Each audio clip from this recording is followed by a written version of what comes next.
So just also some comment on the Hydro Hub. Had been more innovations called finance. Also some on water level, another one data management.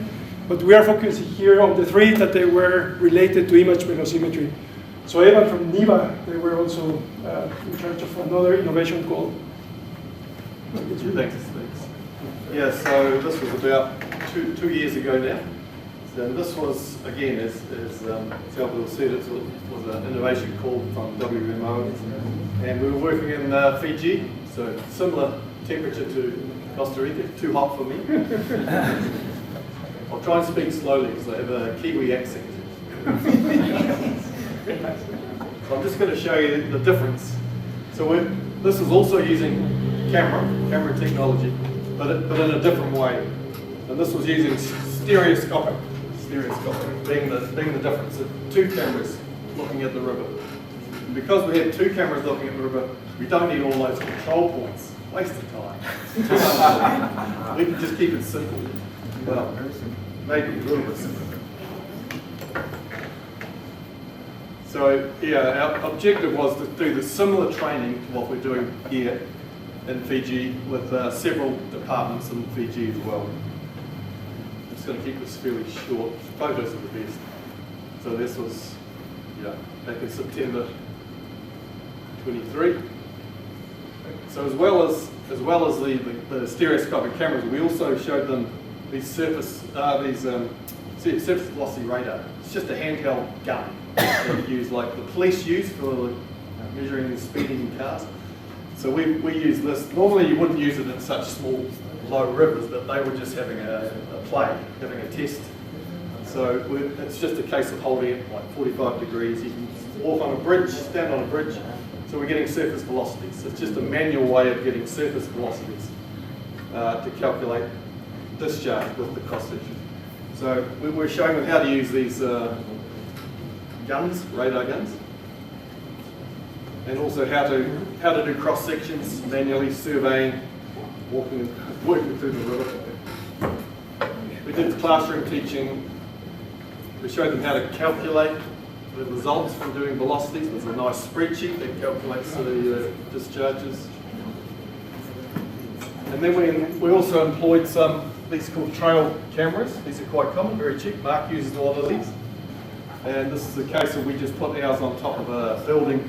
We had to do control points for that. It's a photo in here, I think. Yeah, so we just bolted it to the rail of a building in Fiji, looking onto the river. And then we set up some points here, all control points. We measured the cross section, and we just let it do its recording. Yeah, here it's just set up, looking at the river. So this river floods and covers that whole bridge. It goes right through the city, through the town.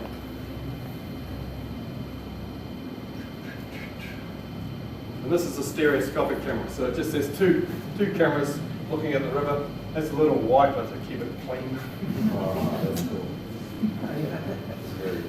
So you can either trigger it by water level from a sensor, or by time lapse. So we set it up to go at like 9 o'clock in the morning, 12 o'clock, 3 o'clock in the afternoon. Or we can also trigger it manually.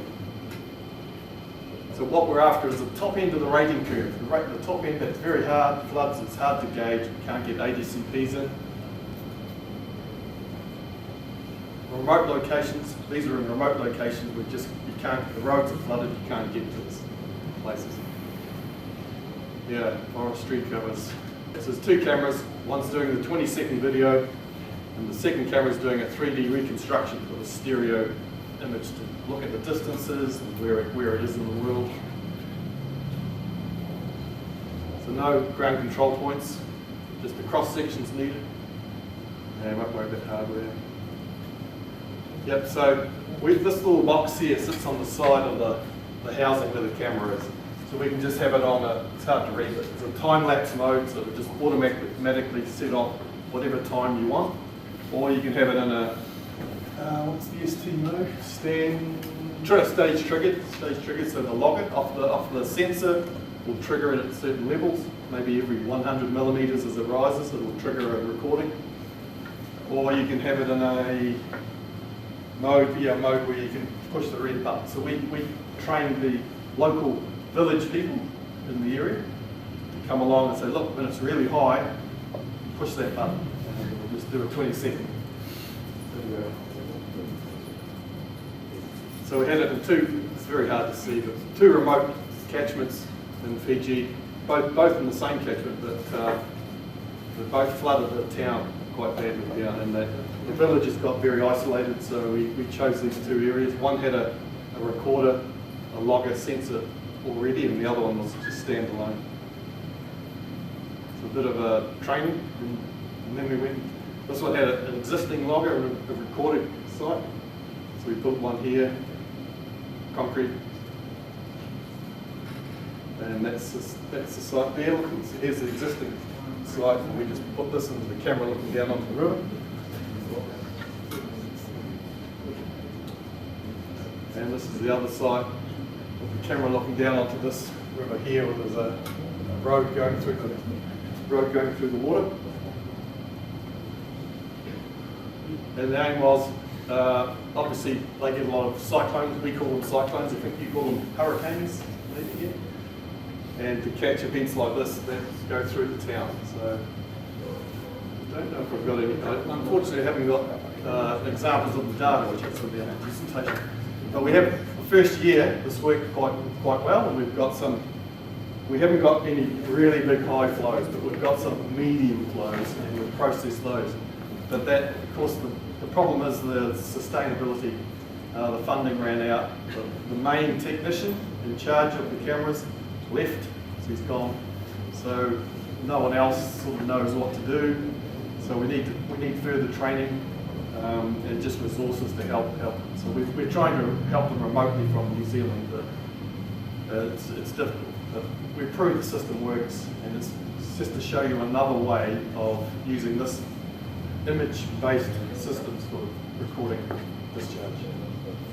Other ways. That was it, just brief. Yep. Thank you.